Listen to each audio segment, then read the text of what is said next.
आदरणीय दर्शकबिनहरू, आज हाम्रो बीचमा हुनुहुन्छ वरिष्ठ अधिवक्ता स्वतन्त्र राष्ट्र अभियानका संयोजक स्वागत नेपालज्यू। तपाईँलाई स्वागत छ नागरिक आवाजमा। एकदम धेरै धेरै धन्यवाद स्वागतजी। विगत 10 वर्षदेखि तपाईँहरूले स्वतन्त्र राष्ट्र अभियानलाई एउटा अभियानको रूपमा सञ्चालन गर्दै आइराख्नु भएको छ। तपाईँहरूले यो देशमा देखिराख्नु भएको छ विभिन्न पार्टीहरू छन्, काङ्ग्रेस, एमाले, माओवादी लगायतका अन्य पार्टीहरू। साथसाथै चुनावी प्रक्रियामा त झन्डै 185वटा पार्टी यो देशमा हुन्छ। यो देशमा प्रजातन्त्र हुँदै लोकतन्त्र अनि गणतन्त्र आइसकेको छ। अनि यो देशको नेताहरूले भनिराखेका छन् अब यो देशमा राजनीतिको कोर्स पुरा भइसकेको छ। तर तपाईँहरूले अझै पनि यो देशमा राजनीतिको कोर्स केही पनि पुरा भएको छैन, असली राजनीति यो देशमा सुरु भएको छैन भनिराख्नु भएको छ। खासमा वास्तविकता कुरा के हो?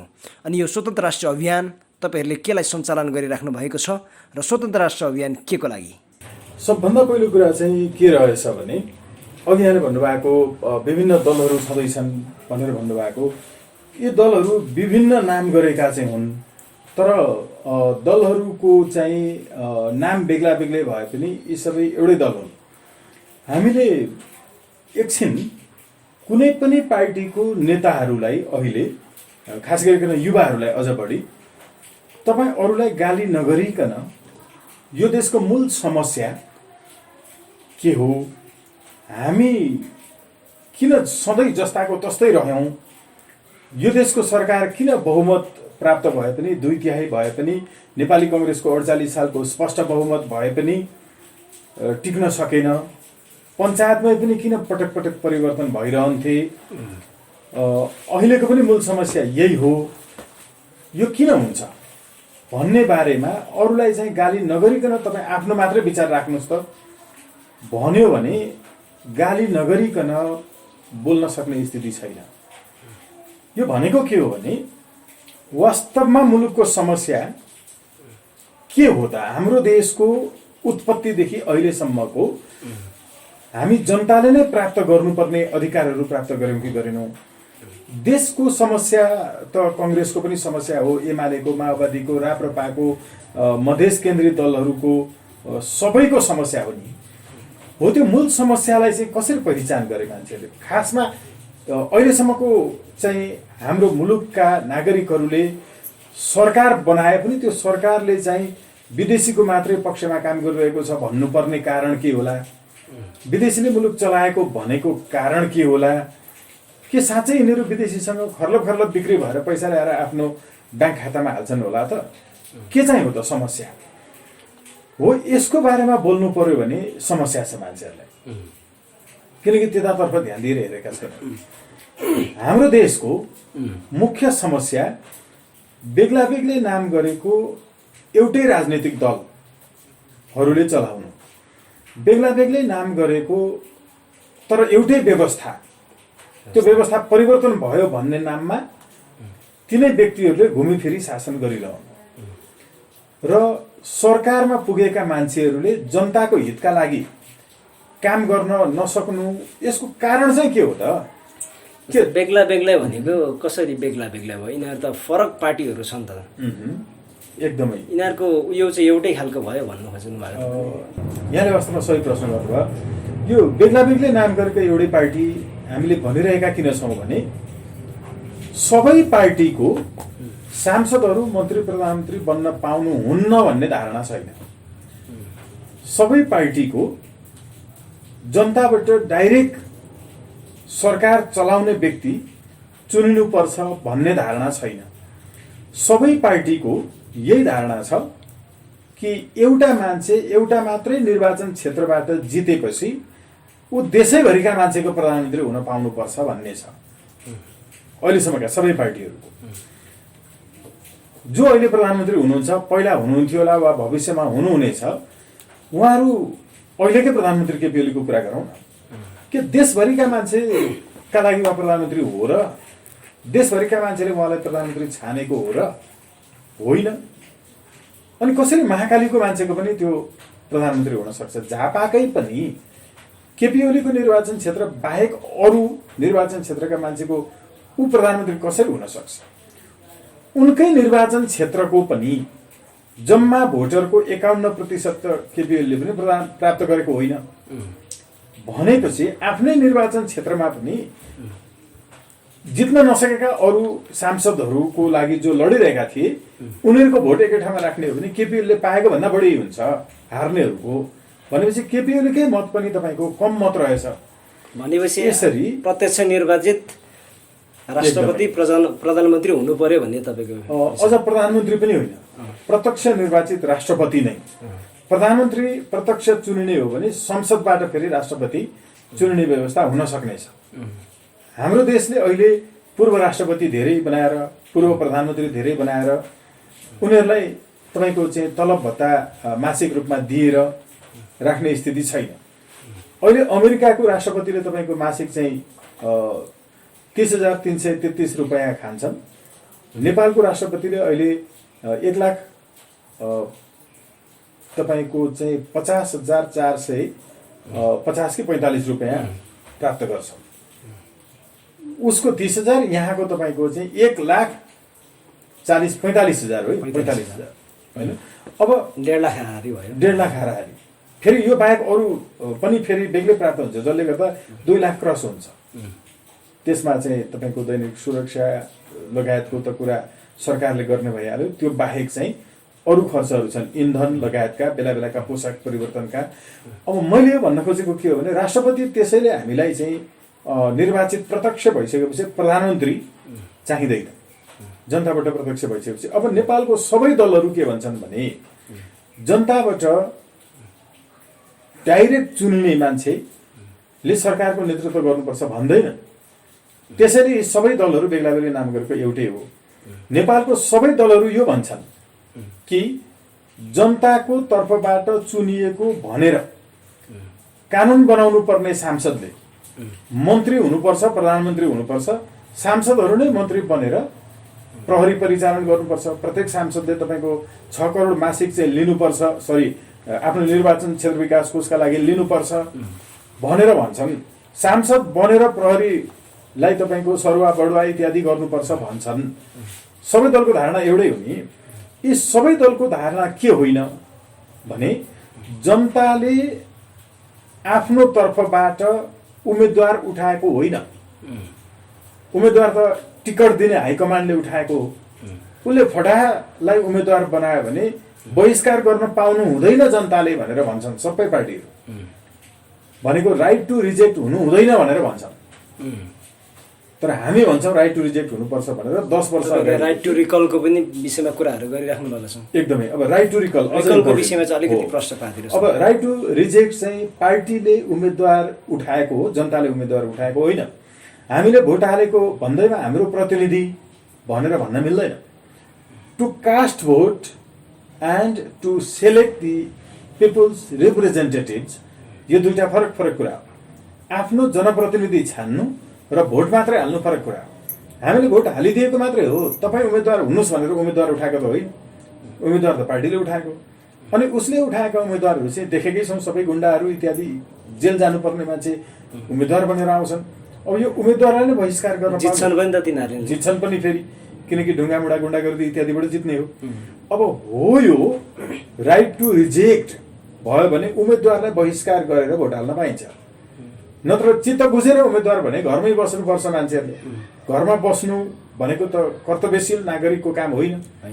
त्यसैले कर्तव्यशील नागरिकले के गर्छ भने जान्छ, ब्यालेट पेपर समाउँछ, उसले उम्मेदवारलाई बहिष्कार गर्छु म भनेर भोट हाल्छ। मन परेन भने बहिष्कार गर्न पाइन्छ। हो। रिकलको विषयमा चाहिँ अब रिकलको विषयमा चाहिँ हामीले पार्टीहरूबाट उठेका उम्मेदवारहरूलाई मान्दाखेरि पनि शर्तमा मानेको हुन्छ। तपाईँ म लगायत 5-7 जना उम्मेदवारहरू छन् भने तिमीसँग भएको भोट मलाई देऊ, म तिमीलाई यो काम गरिदिन्छु, यहाँ पुल बनाइदिन्छु, यहाँ कम्पनी फ्याक्ट्रीहरू खोलिदिन्छु, यहाँ सिँचाइको व्यवस्था गर्छु, यहाँ अरू विद्यालयहरू स्थापना गर्छु, त्यसकारण मलाई भोट देऊ भनेर मागेको हुन्छ भोट। यो भनेको शर्तसहित मागेको, त्यो पनि लेखेरै घोषणापत्रमा लेखेको, घोषणापत्रमा लेखेकै हुन्छ। त्यो चुनावको बाँड्दै हिँडेर हुन्छ। एकदमै। अब हो यो बाँड्दै हिँडेको जो हुन्छ नि, यस्तो 2-4 पार्टीले बाँडेको हुन्छ। त्यो मध्ये हामीलाई उनीहरूले प्रस्ताव राख्न आएको, जस्तो हाम्रो घरमा भएको राम्रो आँपको बोटमा भएको तपाईँको यो बोटै मलाई बेच्नुहोस्, म तपाईँलाई यति दिन्छु भन्दै 5-7 जना आए जस्तो 8-10वटा पार्टीका 12-15वटा पार्टीका हामी कहाँ आउँछन् घोषणापत्र बोकेर। हामी त्यो घोषणापत्र मध्ये हामीसँग भएको चिजलाई दिनका लागि उसँग भएको एउटा घोषणापत्र छान्छौँ। एउटा पार्टीले भनेको र उसले हाम्रो भोट दिन्छौँ, उसको घोषणापत्र हामीले राख्छौँ। उसले लिखित रूपमा प्रतिबद्धता जनाएको हुन्छ, यो करार हो, कन्ट्र्याक्ट हो। अब हाम्रो भोट चाहिँ लिइहाल्यो, यो गर्छु भनेर बोलेको थियो, त्यो गर्छु भनेको काम गरेन भने तिनलाई फिर्ता बोलाउन पाउने अधिकार, यसलाई भन्छ राइट टु रिकल, प्रत्यावहनको अधिकार भन्छ। यो प्रत्यावहनको अधिकार हुनुपर्छ भनेर नेपालको कुनै पनि पार्टीले भनेका छैनन्। 10 वर्ष अगाडिदेखि हामीले यसलाई यिनीहरूले अहिले यो लोकतन्त्र भनिराखेको छ नि, यो लोकतन्त्र होइन एकदमै। यो तपाईँहरूले उठाइराख्नु भएको विषय चाहिँ उन्नत लोकतन्त्र प्रत्यक्ष प्रजातन्त्रको विषयमा चाहिँ हजुर खास चाहिँ कस्तो हुन्छ त उन्नत लोकतन्त्र र प्रत्यक्ष प्रजातन्त्र? ओके, अब म यसमा आउँछु है। त यहाँले एकदमै मतलब इम्पोर्टेन्टली उठाइदिनु भयो। उन्नत लोकतन्त्र र प्रत्यक्ष प्रजातन्त्र चाहिँ कस्तो हुन्छ, अहिले भइरहेको के होइन, यति आउँदाखेरि पनि तपाईँको चाहिँ यसलाई उन्नत लोकतन्त्र, यसलाई प्रत्यक्ष प्रजातन्त्र भनेर भन्न मिल्दैन भन्ने पनि हुनसक्छ। अर्को चाहिँ यो प्रश्न अघि कहाँ जोडिएको थियो भने अब यिनीहरूले त भनिराखेको छन् अब गणतन्त्रसम्म आइसक्यो, हो अब आउनु बाँकी के छ त यो देशमा त, होइन त? अब त आउनु बाँकी केही छैन, अब विकास गर्ने हो भनिरहेछन्। त्यो कारणले गर्दाखेरि तपाईँले यो विषयमा राख्दिनु। अब एकदमै थ्याङ्क यू यसका लागि पनि। वास्तवमा राजनीतिक परिवर्तनको कोर्स सकियो, राणा शासन अन्त्य भयो, बहुदलीय व्यवस्था आयो, पञ्चायती व्यवस्था फेरि आयो, त्यो पनि अन्त्य भयो, बहुदलीय व्यवस्था आयो, अहिले त अब गणतन्त्रै आइसक्यो। अब राजनीतिक परिवर्तनको कुनै पनि कोर्स बाँकी छैन भनेर दलहरूले भनिरहेका छन्। अहिले यो जो व्यवस्था मैले भने नि, यो चाहिँ सबै दलहरूले यही मानिआएका छन्, त्यसैले बेग्ला बेग्लै नाम गरेको एउटै पार्टी हो। पञ्चायत पछि पनि के हुन्थ्यो भने सबै त्यहाँ बहुदल थियो नि त।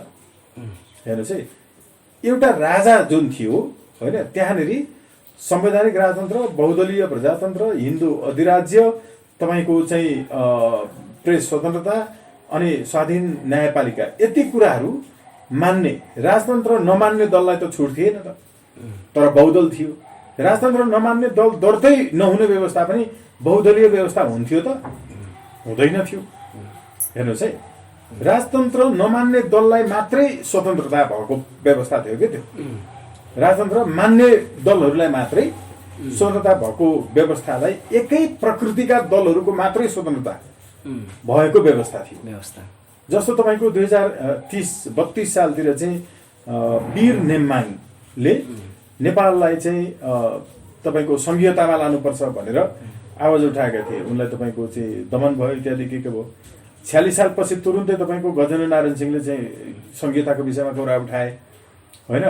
अनि त्यसै गरी तपाईँको चाहिँ जनमुक्ति पार्टीलाई पनि दर्ता दिइएन होइन, सद्भावनालाई पनि पहिलोपटक दर्ता दिएको थिएन, किनभने त्यो मूलभूत विशेषता भएको दललाई मात्रै स्वतन्त्रता थियो, त्यो बाहेकका दललाई स्वतन्त्रता थिएन बहुदलमा पनि। अब अहिलेको कस्तो भने यही राइट टु रिकल हुनुहुँदैन भन्ने दलहरूको मात्रै हो, यो राइट टु रिजेक्ट हुनुहुँदैन भन्नेहरूलाई मात्रै यो व्यवस्था हो। अहिलेको व्यवस्था सांसदहरू मन्त्री प्रधानमन्त्री बन्न पाउनु हुँदैन भन्नेलाई होइन, सांसदहरू नै मन्त्री प्रधानमन्त्री बन्नुपर्छ र भन्नेहरूको मात्रै यो व्यवस्था हो। यी सबै दलहरू त्यसकारण एउटै विचारका दलहरू हुन्। यहाँ जोड्दाखेरि अघि यहाँले के भन्नुभयो भने त्यसो भने के त सबैले त भनिरहेका छन् व्यवस्था त यही राम्रो, तर यो होइन भनेर तपाईँले भन्नुभयो। हाम्रो संसारभरिको सबै देशको चाहिँ तपाईँको राजनीति शास्त्रको विश्वविद्यालयमा पढाइ हुँदाखेरि हामी चाहिँ कतिपय साथीहरू ब्याचलरसम्म मात्रै राजनीति शास्त्र पढेको भएको हुनाले त्यहाँसम्म नपुगेको हो कि यो अहिले जुन व्यवस्था छ नि संसारको कुनै पनि देशमा कुनै पनि राजनीति शास्त्रको चाहिँ विश्वविद्यालयहरूमा अहिले भइरहेको व्यवस्था, जहाँ सांसदले आफ्नै निर्वाचन क्षेत्रमा पनि जम्मा भोटरको 51% पाएको हुँदैन। एउटा निर्वाचन क्षेत्रमा 10 जना उम्मेदवार हुन्छन्, 9 जनाले त हार्छन्, 1 जनाले जित्ने हो। त्यो हार्ने 9 जनाको जोडो भने जित्ने 1 जनाको भन्दा बढी भोट हुन्छ। त्यसकारण हो यो चाहिँ बहुमतको नाममा अल्पमत पाएर पनि जित्यो भनेर सांसद हुने व्यवस्था हो। यो बहुमतको होइन, यो चाहिँ तपाईँको अल्पमतको व्यवस्था।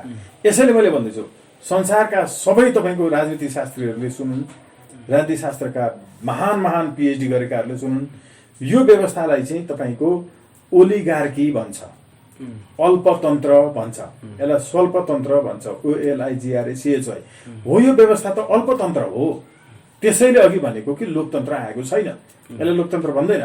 यो चाहिँ तपाईँको भाइ भतिजावाद, आफन्तवाद, नातावाद हेर्नु, यो नातावाद जुन छ, यो नातावाद अहिले तपाईँले हेर्नुभयो भने नदेखिएका सानातिना समितिहरू जहाँ तपाईँको चाहिँ तलब भत्ताहरू नै खान्थे, त्यस्तोमा समेत जोडेर गर्ने हो भने झन्डै 20 पटक त तपाईँको ईश्वर पोखरेलको सम्धिले मात्रै नियुक्ति पाए। 7वटा त तपाईँको मन्त्री सरहको पदमा नियुक्ति पाए, देखिएका नियुक्तिहरू। भनेपछि जसले बढी भ्रष्टाचार गर्दै जान्छ उनीहरूकै पद चाहिँ बढ्दै जाने। अब यस्तो आफन्तहरू नै हुने, जस्तो तपाईँलाई नै थाहा छ, अब पेनकेक सिलातको चाहिँ गेम इन्डोनेसियाको हुनेमा उपराष्ट्रपतिको छोरा जो खेलाडी नै होइन करातेको, उनी चाहिँ आफ्नो टिम बोकेर हिँडे भनेपछि यो भाइ भतिजावाद, नातावाद, यसलाई तपाईँको यो अहिले जुन व्यवस्था छ नि, यसलाई डेमोक्रेसी भन्दैन नि, यसलाई लोकतन्त्र, यसलाई प्रजातन्त्र भन्दैन, यसलाई तपाईँको नेपोटिजम भन्छ, भाइ भतिजावाद। यो अहिले भइरहेको व्यवस्था साथीहरूले मिलेर खानेहरू, साथीहरूले मिलेर कसरी खाने भने ओलीको साथी राजेन्द्र महतो, प्रचण्डको साथी तपाईँको देउबा, राजेन्द्र लिङ्गदेनको साथी तपाईँको यतातिर चाहिँ होइन, अब कम्युनिस्टका नेताहरू, अब हृदय त्रिपाठीको साथी यिनै तपाईँको चाहिँ नेकपाकाहरू। अब यसले के गर्दो रहेछ भने साझा विवेकशीलको साथी चाहिँ तपाईँको राधेश्याम अधिकारी हो। यही भएको हुनाले राप्रपा जस्तो राजावादी पार्टीको महामन्त्री राजेन्द्र लिङ्गदेनलाई नेकपा जस्तो राजा विरोधी पार्टी जन्मजातै त्यसले निर्णय गरेर भोट हाल्नलाई तपाईँको निर्देशन दियो कार्यकर्तालाई। उच्च चितवनमा देखियो तपाईँको चाहिँ हँसिया हतौडामा भोट हाल्ने कङ्ग्रेस अनि रुखमा भोट हाल्ने नेकपा। जति बेला चाहिँ अब प्रचण्ड चाहिँ भूमिगत हुँदाखेरि सरकारमा रहेर उनीहरूले नै टाउको मूल्य राखेको थियो।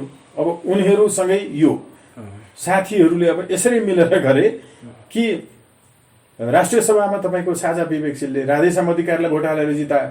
सूर्य चिन्हबाट तपाईँको चाहिँ निर्वाचनमा उठेर जिते हृदय त्रिपाठीले, यता नेपाली कङ्ग्रेसले महन्त ठाकुरलाई जितायो। यस्तो व्यवस्था भनेपछि अहिलेसम्म यो देशमा राजनीतिको कोर्सै सुरु भएको छैन भन्ने तपाईँहरूको राजनीतिको कोर्स सुरु भएकै छैन, राजनीतिक परिवर्तनको कोर्स सुरु भएको छैन। किनकि राणामा पनि जनताले आफ्नो शासक आफै छान्दैन थिए, प्रधानमन्त्री राष्ट्रपति। पञ्चायत कालमा पनि आफैले छान्दैन थिए, रापंशहरूलाई जिताउँथे अनि रापंशहरूले प्रधानमन्त्री छान्थे संसदबाट, त्यति बेलाको राष्ट्रिय पञ्चायतबाट।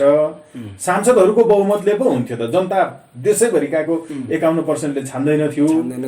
त्यसपछिको बहुदलीय व्यवस्थामा पनि त्यो थिएन, त्यहाँ पनि सांसदहरू नै मन्त्री प्रधानमन्त्री हुने व्यवस्था थियो। अहिले पनि के छ भने तपाईँको राइट टु रिजेक्ट पनि छैन, राइट टु रिकल पनि छैन।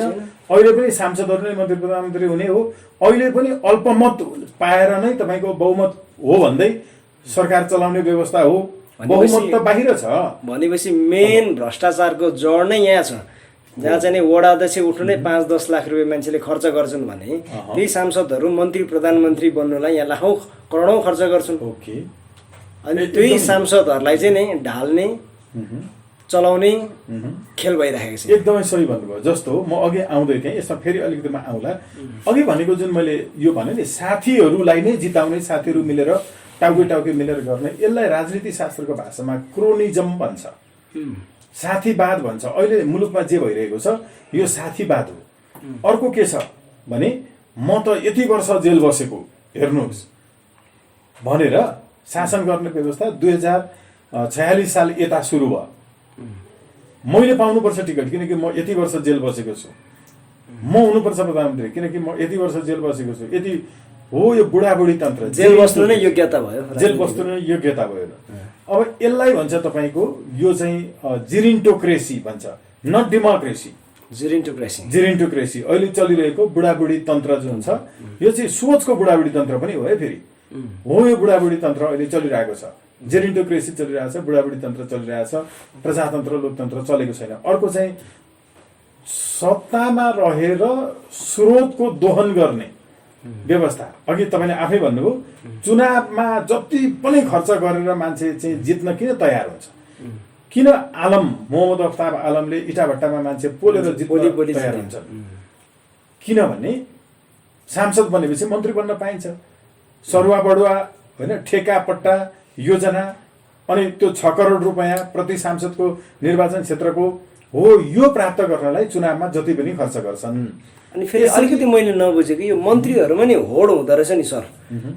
कृषि मन्त्री बन्नु नचाहने फेरि गृहमन्त्री चाहिँ बन्नुलाई होड हुँदो रहेछ। यसमा चाहिँ के छ यो फरक? अब एकदमै यो मन्त्रीहरूकोमा पनि लेभल हुँदो रहेछ होइन सर? हो यसको तपाईँको चाहिँ अब मर्यादा क्रम जुन छ, मर्यादा त तपाईँको चाहिँ शिक्षा दिने पो सबभन्दा ठुलो होला त। शिक्षा मन्त्री होइन, किसान धान फलाउने अन्न, यो देशका किसान कृषि मन्त्री फलानु चाहिँ कृषि मन्त्री भए हुन्थ्यो, फलानुलाई चाहिँ किसानको बारेमा धेरै जानकारी छ, यो मान्छे चाहिँ किसानको मन्त्री भए हुन्थ्यो भनेर किसानहरूले बुझेर जानेर अपेक्षा गर्ने दिन कहिले आउँछ र? कहिले पनि को कृषि मन्त्री हुन्छ त्यो मतलबै हुँदैन किसानलाई, जो भए पनि के। किन यस्तो हुन्छ? अब जहाँ तपाईँको गृहमन्त्री हुन प्रतिस्पर्धा हुन्छ, प्रतिस्पर्धा छ यहाँ। गृहमन्त्री लठेतहरूको मन्त्री चाहिँ तपाईँको हायरार्कीमा माथि हुन्छ, कृषि मन्त्री जस्तो शिक्षा मन्त्री जस्तो तल हुन्छ। अब अघि मैले यो भन्दै थिएँ, यो खालको जुन छ नि भ्रष्टताको कारण निर्वाचनको प्रणाली हो है।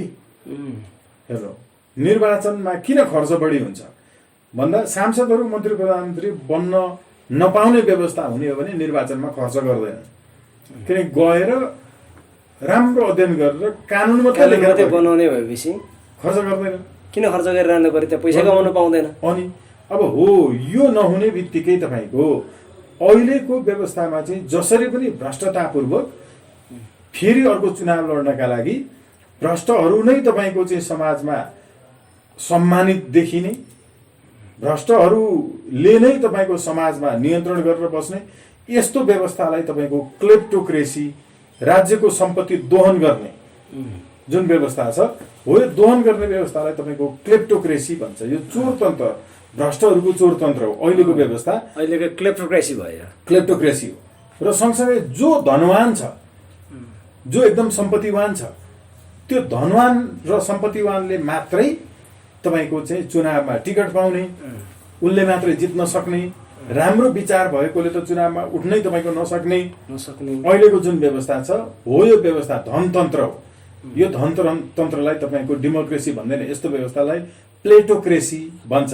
अब सरी प्लुटोक्रेसी भन्छ। अब प्लेटो त तपाईँको होइन दार्शनिक यो प्लुटोक्रेसी अहिले चलिरहेको छ होइन। यो देशमा अहिले चलिरहेको प्लुटोक्रेसी, क्रोनिजम होइन, यो सँगसँगै तपाईँको जेरिन्टोक्रेसी, यो नेपोटिजम चलिरहेको छ अहिले, ओलिगार्की चलिरहेको छ। त्यही भएको हुनाले हो यही व्यवस्था राणामा पनि थियो, यो व्यवस्था पञ्चायतभित्र पनि थियो, यो व्यवस्था 46 सालपछि पनि थियो, अहिले लोकतान्त्रिक गणतन्त्र भनेको व्यवस्थामा पनि यही विशेषताहरू छ। अब हो यो विशेषता भएको हुनाले यो चाहिँ यसलाई चिर्नुको लागि तपाईँहरूले स्वतन्त्र राष्ट्र अभियान सुरु गर्नुभएको छ। एकदमै। अब हेर्नु है त, यसलाई चिर्नकै लागि हामीले यो जुन गरिरहेको छौँ नि, यहाँले भन्नुभयो हो यो व्यवस्थाको चाहिँ सवालमा हामीले अर्को ढङ्गले पनि हेर्नुपर्नेछ। पञ्चायत व्यवस्था अन्त्य भयो, हामीलाई पञ्चायत व्यवस्थामा शासन गर्नेहरूले नै गरे। जस्तो सूर्यबहादुर थापा पञ्चायत व्यवस्था हटिसकेपछि पनि फेरि प्रधानमन्त्री भयो त। हेर्नुहोस् है, सूर्यबहादुर थापा पञ्चायतको पहिलो र अन्तिम प्रधानमन्त्रीले पञ्चायत अन्त्य भइसकेपछि पनि हामीलाई शासन गरे। लोकेन्द्र बहादुर चन्दले पनि हामीलाई शासन गरे।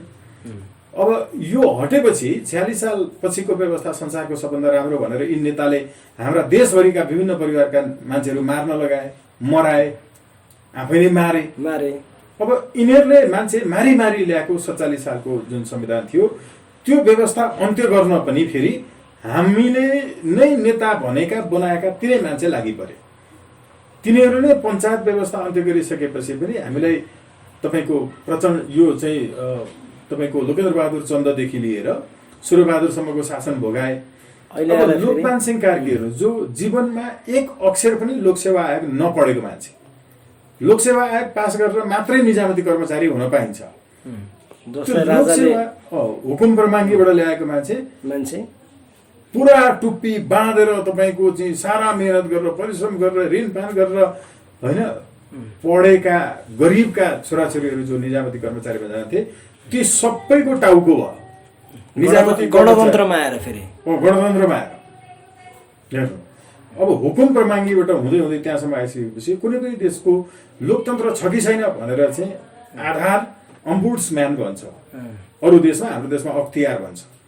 होइन सिआइए यो अख्तियार भनेको लोकतन्त्र छ कि छैन भनेर विश्वले मापन गर्दाखेरि चाहिने एउटा एलिमेन्ट 2-3टा आधारहरू हुन्छ।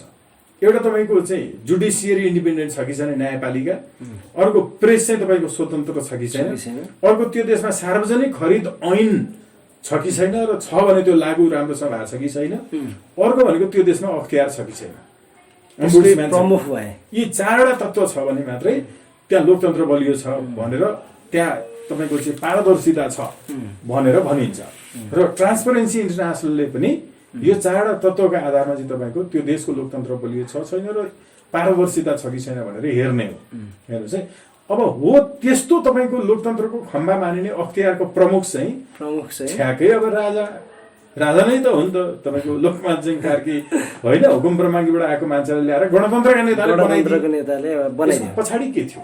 हेर्नु, यो भनेको के भने व्यवस्था अन्त्य भए पनि हामीलाई 46 सालपछिको 47 सालको संविधान खारेज भए पनि 47 सालको संविधान अन्तर्गत देशलाई दोहन गर्ने मान्छेहरूले नै हामीलाई अहिले पनि दोहन गरिरहेछन् राज्यलाई।